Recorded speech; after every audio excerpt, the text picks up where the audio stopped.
Assalamualaikum warahmatullahi wabarakatuh.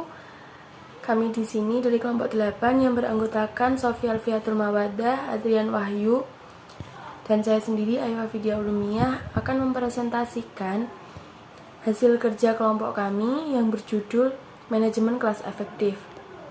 Untuk materi yang pertama akan dijelaskan oleh Mbak Sofi. Saya persilahkan. Assalamualaikum warahmatullahi wabarakatuh. Saya akan menjelaskan tentang tanggung jawab pendidik atau guru profesional. Yang pertama yaitu memiliki komitmen pada siswa dan proses belajarnya. Yang kedua, menguasai bahan ajar dan cara mengajarnya. Yang ketiga, kemampuan memantau kemajuan belajar melalui berbagai teknik asesmen. Yang keempat, mampu berpikir sistematis dalam melakukan tugas. Yang kelima, menjadi bagian dari masyarakat, belajar di lingkungan profesionalnya. Selanjutnya yaitu pengertian manajemen kelas efektif. Manajemen kelas merupakan keterampilan yang harus dimiliki oleh setiap guru dalam menjalankan kelas profesionalitas, seperti memutuskan, memahami, mendiagnosis, dan kemampuan bertindak menuju perbaikan suasana kelas terhadap aspek-aspek yang perlu diperhatikan dalam manajemen kelas. Kelas dalam arti sempit, ruangan yang dibatasi oleh 4 dinding, tempat sejumlah siswa berkumpul untuk mengikuti proses belajar mengajar. Kelas dalam arti luas, suatu masyarakat kecil yang merupakan bagian dari masyarakat sekolah, yang sebagai satu kesatuan diorganisir menjadi unit kerja yang secara dinamis, menyelenggarakan kegiatan belajar mengajar yang kreatif untuk mencapai satu tujuan. Pendekatan manajemen kelas. Pendekatan kekuasaan. Ciri utama pada pendekatan ini adalah ketaatan pada aturan yang melekat pada pemilik kekuasaan. Guru mengontrol siswa dengan ancaman sanksi. Pendekatan kebebasan. Pengelola kelas bukan membiarkan anak belajar dengan laissez-faire. Pendekatan keseimbangan peran. Pendekatan ini dilakukan dengan memberi kesepakatan aturan yang disepakati guru dan murid. Pendekatan mengajar. Pendekatan ini menghendaki lahirnya peran guru untuk mencegah dan menghentikan tingkah laku anak didik yang karena menguntungkannya proses pembelajaran. Pendekatan kombinasi. Pada pendekatan ini bisa menggunakan beberapa pilihan tindakan untuk mempertahankan dan menciptakan suasana belajar kelas yang baik. Sumber daya problematika dan problem solving manajemen kelas. Yang pertama, faktor penyebab timbulnya masalah dalam manajemen kelas, yaitu pengelompokan, karakteristik individual siswa, adanya keharusan bagi siswa untuk tenang dan bekerja selama jam pelajaran, adanya organisasi kurikulum tentang team taking. Yang kedua, problematika manajemen kelas berdasarkan jenisnya. Masalah individu ini didasarkan pada anggapan bahwa setiap tingkat laku manusia itu mengarah pada pencapaian suatu tujuan. Yang selanjutnya, masalah kelompok adalah masalah yang ditimbulkan oleh sekelompok yang beranggota siswa tersebut atau yang tertentu. Konsep kelas tradisional. Manajemen kelas tradisional didefinisikan sebagai setiap usaha guru untuk mempertahankan disiplin atau ketertiban kelas. Konsep ini dibangun atas dasar asumsi bahwa kelas yang disiplin di mana siswanya masuk tepat waktu, duduk tepat waktu, dan tidak melirik kiri dan kanan secara liar, menerima kehadiran guru secara patuh, tidak bersuara dan berisik, dan lain-lainnya merupakan faktor suatu kegiatan pembelajaran. Oleh karena itu dilakukan secara otoriter, yakni guru menjadi sentral dari semua perilaku interaksi pembelajaran itu. Dengan demikian dapat disimpulkan bahwa kelas tradisional manajemen kelas adalah kelas teratur meski terlihat kaku dan terkekang. Konsep kelas modern. Manajemen kelas dalam konsep modern dipandang sebagai proses mengorganisasikan segala sumber daya kelas bagi terciptanya proses pembelajaran yang efektif dan efisien.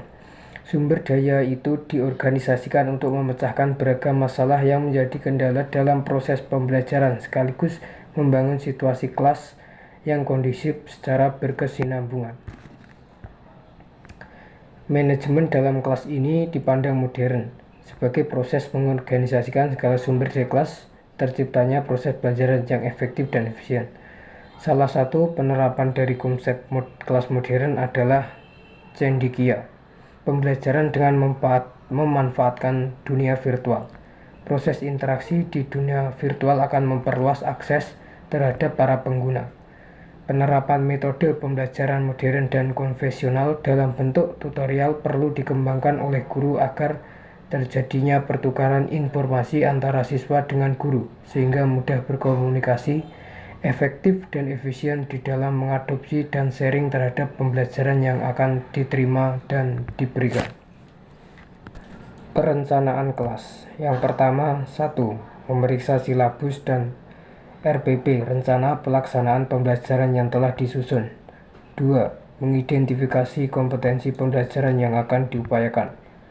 3. Merencanakan metode pembelajaran yang digunakan. 4. Menganalisis kondisi peserta pendidik yang akan mengikuti pembelajaran. 5. Menyiapkan bahan berupa ringkasan materi pembelajaran, informasi, dan handout yang diperlukan peserta didik. 6. Mengidentifikasi dan menentukan alat serta media pembelajaran yang akan digunakan. 7. Mengukur tingkat kemampuan yang telah dicapai peserta didik pada taraf sebelumnya. 8. Menentukan model pembelajaran yang akan digunakan. 9. Menentukan pembelajaran dan tempat serta waktu pembelajaran. 10. Menentukan sumber belajar yang dapat dipergunakan. 11. Menentukan cara menilai kemampuan pendidik sekaligus alat evaluasi yang diperlukan. Selanjutnya, pelaksanakan manajemen kelas. Pelaksanaan pengelolaan kelas dilakukan dengan metode atau pendekatan dan prinsip pengelolaan kelas sehingga pelaksanaan pengelolaan kelas dapat berjalan dengan lancar. Pengelolaan kelas dapat dipergunakan prinsip-prinsip pengelolaan kelas dan beberapa pendekatan, yaitu prinsip kehangatan dan antusias, prinsip tantangan, prinsip bervariasi, prinsip keluasan, prinsip penekanan hal positif, dan prinsip peranan disiplin. Pendekatan yang dilakukan oleh guru dalam mengelola kelas yaitu pendekatan kekuasaan, pendekatan ancaman, pendekatan kebebasan, pendekatan resep, pendekatan pengajaran, pendekatan perubahan tingkah laku, pendekatan sosial ekonomi, dan pendekatan elektis. Materi yang selanjutnya yaitu penilaian manajemen kelas. Penilaian dalam pembelajaran bertujuan untuk mendapatkan informasi yang akurat mengenai tingkat pencapaian tujuan pembelajaran oleh pendidik sehingga dapat diupayakan tindak lanjutnya. 4 kegiatan yang harus dilakukan oleh guru untuk mengetahui hasil belajar peserta didik, sekaligus untuk mengukur efektivitas proses pembelajaran dalam rangka mencapai tujuan yang telah ditentukan. Aktivitas tersebut meliputi menguji atau memberikan berbagai pertanyaan yang harus dijawab oleh peserta didik. Yang kedua yaitu mengukur atau menentukan besaran angka yang merefleksikan seberapa besar kemampuan peserta didik dalam menjawab pertanyaan-pertanyaan yang diberikan.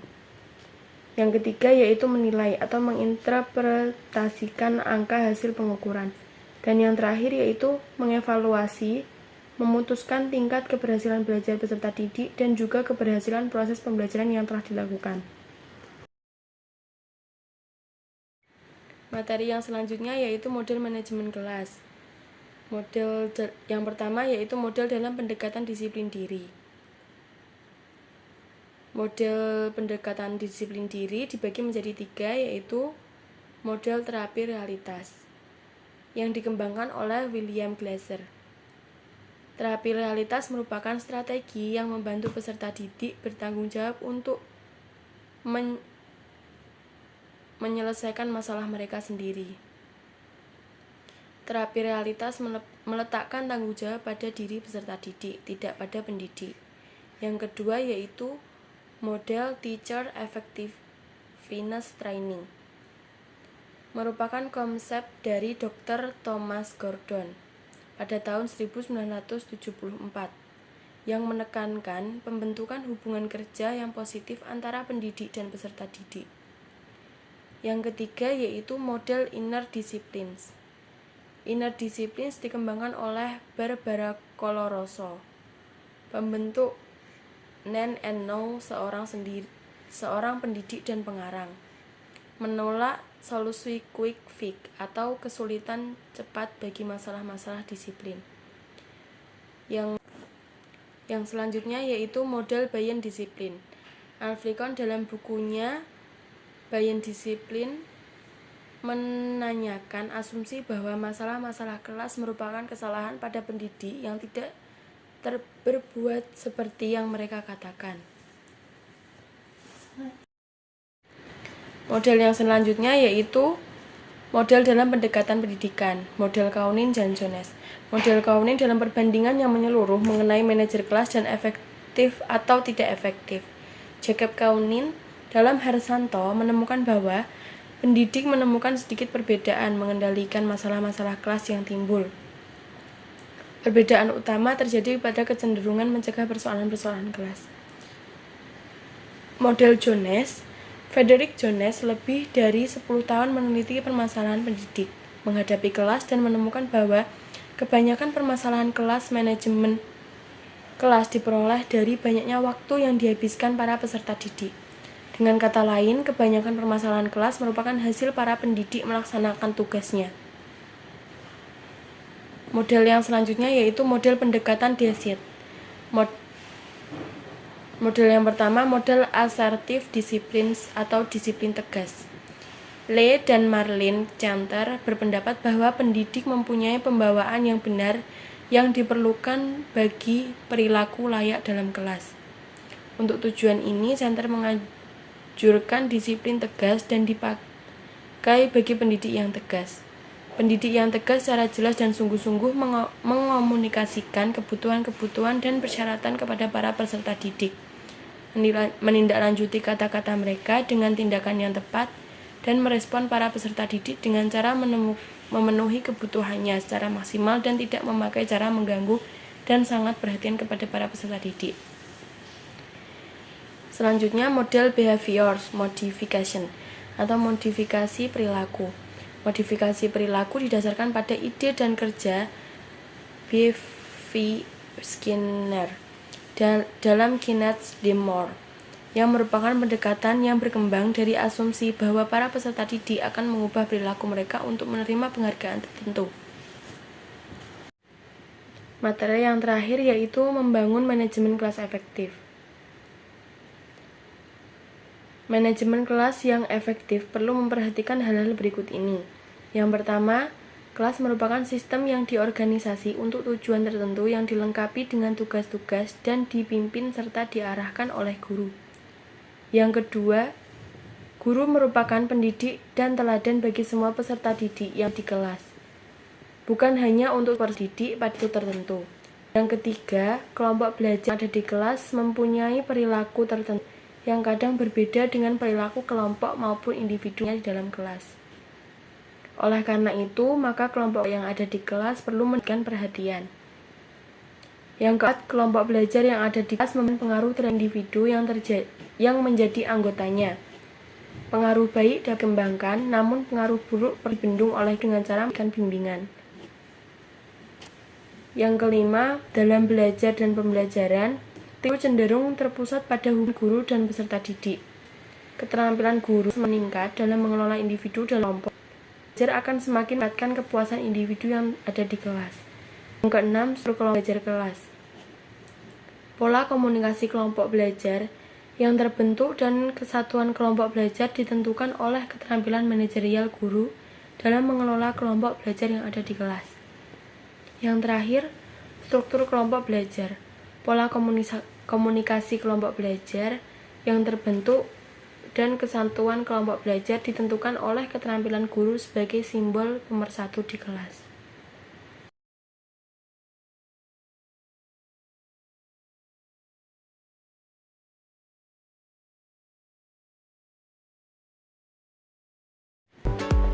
Demikian presentasi dari kelompok kami. Apabila ada banyak kekurangan, kami mohon maaf yang sebesar-besarnya. Wassalamualaikum warahmatullahi wabarakatuh.